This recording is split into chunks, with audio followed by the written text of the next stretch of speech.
देश, काल, पात्र और दान आदि का विचार। ऋषियों ने कहा, समस्त पदार्थों की ज्ञाताओं में श्रेष्ठ सूर्य जी, आप क्रमशः देश, काल आदि का वर्णन करें। सूर्य जी बोले, महर्षियों, देव यज्ञ आदि कर्मों में अपना शुद्ध ग्रह समान फल देने वाला होता है, अर्थात अपने घर में किए हुए दिव्य यज्ञ आदि शास्त्र फल का सम मात्रा में देने वाले होते हैं। गौशाला का स्थान घर की अपेक्षा 10 गुना फल देता है। जलाशय का तट उससे भी 10 गुना महत्व रखता है। और जहाँ बेल, तुलसी एवं पीपल वृक्ष का मूल निकट हो, वह स्थान जलाशय के तट से भी 10 गुना फल देने वाला होता है। देवालय को उससे भी 10 गुना महत्व का स्थान जानना चाहिए। देवालय से भी 10 गुना महत्व रखता है। तीर्थ भूमि का तट उससे 10 गुना श्रेष्ठ है। नदी का किनारा उससे 10 गुना उत्कृष्ट है। तीर्थ नदी का तट और उससे भी 10 गुना महत्व रखता है। सब गंगा नामक नदियों का तीर्थ, गंगा, गोदावरी, कावेरी, ताम्रपर्णी, सिंधु, सरयू और नर्मदा, इन 7 नदियों को सब गंगा कहा गया है। समुद्र के तट का स्थान इनसे भी 10 गुना पवित्र माना गया है। और पर्वत के शिखर का प्रदेश समुद्र तट से भी 10 गुना पावन है। सबसे अधिक महत्व का वह स्थान जानना चाहिए जहाँ मन लग जाए। यहाँ तक देश का वर्णन है। अब काल का तारतम्य बताया जाता है। सतयुग में यज्ञ, दान आदि कम पूर्ण फल देने वाले होते हैं, ऐसा जानना चाहिए। त्रेता युग में उसका 3/4 फल मिलता है। द्वापर में सदा आधे ही फल की प्राप्ति कही गई है। कलयुग में 1/4 ही फल की प्राप्ति समझनी चाहिए। और आधा कलयुग बीत जाने पर उस 1/4 फल से भी 1/4 कम हो जाता है। शुद्ध अंतःकरण वाले पुरुष को शुद्ध एवं पवित्र दिन सम फल देने वाला होता है। विद्वान ब्राह्मणों, सूर्य संक्रांति के दिन किया हुआ सत्कर्म पूर्वोक्त शुभ दिन की अपेक्षा 10 गुना फल देने वाला होता है, यह जानना चाहिए। उससे भी 10 गुना महत्व उस कर्म का है जो विशुभ नामक योग से किया जाता है। दक्षिणायन आरंभ होने के दिन अर्थात कर की संक्रांति में किए हुए पुण्य कर्म का फल विशु से भी 10 गुना माना गया है। उससे भी 10 गुना मकर संक्रांति में और उससे भी 10 गुना चंद्र ग्रहण में किए हुए पुण्य का महत्व है। सूर्य ग्रहण का समय सबसे उत्तम है। उसमें किए हुए पुण्य कर्म का फल चंद्र ग्रहण से भी अधिक और पूर्ण मात्रा में होता है। इस बात को विज्ञ पुरुष जानते हैं। जगत रूपी सूर्य का राहु रूपी विष से संयोग होता है, इसलिए सूर्य ग्रहण का समय रोग प्रदान करने वाला है। अतः उस विष की शांति के लिए उस समय स्नान, दान और जप करें। वह काल विष की शांति के उपयोगी होने के कारण गुणप्रद माना गया है। जन्म नक्षत्र के दिन और व्रत की पूर्ति के दिन का समय सूर्य ग्रहण के समान ही समझा जाता है, परंतु महापुरुषों के संग का काल करोड़ों सूर्य ग्रहण के समान पावन है, ऐसा ज्ञान पुरुष जानते मानते हैं। तपोनिष्ठ योगी और ज्ञाननिष्ठ यति ये पूजा के पात्र हैं, क्योंकि ये पापों के नाश में कारण होते हैं। जिससे 24 लाख गायत्री का जप कर लिया हो, वह ब्राह्मण भी पूजा का उत्तम पात्र है। वह संपूर्ण फलों और भोगों को देने में समर्थ है, जो पतन से त्राण करता अर्थात नरक में गिरने से बचाता है।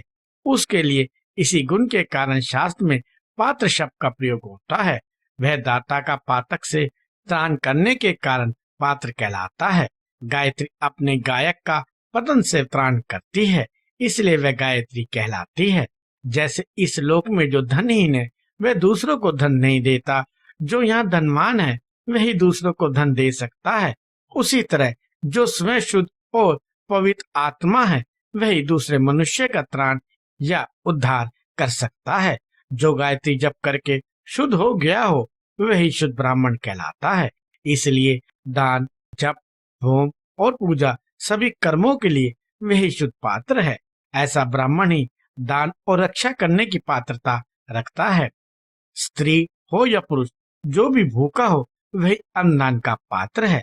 जिसको जिस वस्तु की इच्छा हो उसे वस्तु बिना मांगे ही दे देनी चाहिए।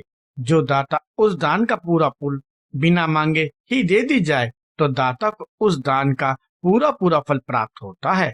ऐसी मनुष्यों की मान्यता है। जो सवाल या याचना करने के बाद दिया गया हो वह दान आधा ही फल देने वाला बताया गया है। अपने सेवक को दिया हुआ दान 1/4 फल देने वाला होता है। विप्रवरो, जो जाति मात्र से ब्राह्मण है और दीनता पूर्वक वृत्ति से जीवन बिताता है, उसे भुला दिया हुआ धन का दान दाता को इस भूतल पर 10 वर्षों तक भोग प्रदान करने वाला होता है।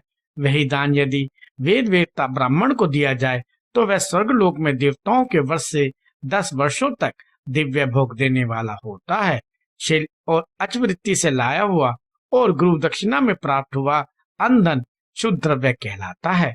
उसका दान दाता को पूर्ण फल देने वाला बताया गया है। क्षत्रियों का शौर्य से कमाया हुआ, वैश्यों का व्यापार से आया हुआ और शूद्रों का सेवा वृत्ति से प्राप्त किया हुआ धन भी उत्तम द्रव्य कहलाता है। धर्म की इच्छा रखने वाली स्त्रियों को जो धन पिता एवं पति से मिला हो उनके लिए वह उत्तम द्रव्य है। गो आदि 12 वस्तुओं का चैत आदि 12 महीनों में क्रमशः दान करना चाहिए। गो, भूमि, तिल, सुवर्ण, घी, वस्त्र, धान्य, गुड़, चांदी, नमक, कोहड़ा और कन्या, यही वे 12 वस्तुएं हैं। इनमें गोदान से कायिक, वाचिक और मानसिक पापों का निवारण तथा कायिक आदि पुण्य कर्मों की पुष्टि होती है। ब्राह्मणों, भूमि का दान इहलोक और परलोक में प्रतिष्ठा, आशय की प्राप्ति कराने वाला है। तिल का दान बलवर्धक एवं मृत्यु का निवारक होता है। सुवर्ण का दान जठांगनी को बढ़ाने वाला तथा वीर्यदायक है। घी का दान पुष्टिदायक होता है। वस्त्र का दान आयु की वृद्धि कराने वाला है, ऐसा जानना चाहिए। धान्य का दान अन्न धन की समृद्धि में कारण होता है। गुड़ का दान मधुर भोजन की प्राप्ति कराने वाला होता है। लवण का दान षड्रस भोजन की प्राप्ति कराता है। सब प्रकार का दान सारी समृद्धि की सिद्धि के लिए होता है। विज्ञ पुरुष कुष्मांड के दान को पुष्टिदायक मानते हैं। कन्या का दान आजीवन भोग देने वाला कहा गया है। ब्राह्मणों, वह लोक और परलोक में भी संपूर्ण भोगों की प्राप्ति कराने वाला है। विद्वान पुरुष को चाहिए कि जिन वस्तुओं के श्रवण आदि इंद्रियों की तृप्ति होती है उनका सदा दान करे। श्रोत आदि 10 इंद्रियों के जो शब्द आदि 10 विषय हैं उनका दान किया जाए तो वे भोगों की प्राप्ति कराते हैं तथा दिशा आदि इंद्रिय देवताओं को संतुष्ट करते हैं।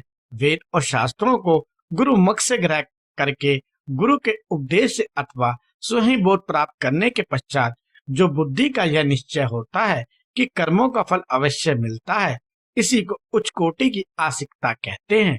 भाई बंधु अथवा राजा के भय से जो आसिकता वृद्धि या श्रद्धा होती है वह कनिष्ठ श्रेणी की आसिकता है जो सर्वदा दरिद्र है।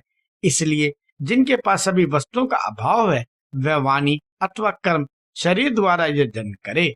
मंत्र, स्रोत और जप आदि को वाणी द्वारा किया गया यजन समझना चाहिए तथा तीर्थ यात्रा और व्रत आदि को विद्वान पुरुष शारीरिक यजन मानते हैं। जिस किसी भी उपाय से थोड़ा हो या बहुत देवतापन बुद्धि से जो कुछ भी दिया जाए अथवा किया जाए वह दान या सत्कर्म भोगों की प्राप्ति कराने में समर्थ होता है। तपस्या और दान ये 2 कर्म मनुष्य को सदा करने चाहिए तथा ऐसे ग्रह का दान करना चाहिए जो अपने वर्ण, चमक दमक या सफाई और गुण सुख सुविधाओं से सुशोभित हो। बुद्धिमान पुरुष देवताओं की तृप्ति के लिए जो कुछ देते हैं वह अतिशय मात्रा में और सब प्रकार के भोग प्रदान करने वाला होता है। उस दान से विद्वान पुरुष इहलोक और परलोक में उत्तम जन और सदा सुलभ होने वाले भोग को पाते हैं। ईश्वर अपनी बुद्धि से यज्ञ आदि कर्म करके मनुष्य मोक्ष फल का भागी होता है।